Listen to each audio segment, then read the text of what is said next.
सुरुवात होते नाही तर बांधण्यासाठी खाली काय आथरतात तुम्ही? खाली ना कोळसा जाथरलेला आहे या साईडनं भाजण्यासाठी याला एक म्हणजे तेव्हा म्हणून एक साईडनं कोळसा दिलेला आहे पूर्ण पेटावा म्हणून. आता ही किती याची भट्टी आहे? ही साधारण कमीत कमी 70 ते 80 हजाराची भट्टी. विटा विटा हा पूर्ण. आता अजून किती बाकी आहे? अजून याच्या वय ना 2-2, 3-3 थर येतील आणि साईडनं परत असे विटा लावलेल्या जातील. या इकडे.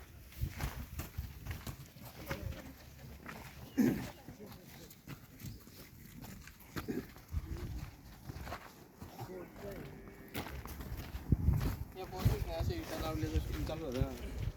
हा बरोबर. या खराब झालेली विटा आहे का? या ना या साईडनं द्यायला द्यायसाठी लागतं. लावून ठेवा. का तर एक ही भट्टी पूर्णपणे चालू राहायचं हा. अग्निप्रवाह चालू राहावा म्हणून असं कंटिन्यू. हे बघा हा इथं म्हणजे आतली वीट पक्की आहे ही साईडची. हा ही साईड साधारण किती दिवस बाजू देतात तुम्ही? साधारण हिला कमीत कमी 17 ते 18 दिवस 21 दिवसाचा कालावधी असतो पण 17-18 दिवस घेतात. ही तयार आहे बा. हा ही तयार ओके झाली. तुमचे बऱ्यापैकी गेला माल. आता सध्या बस करते पण किती सध्या आता मधून तुमच्या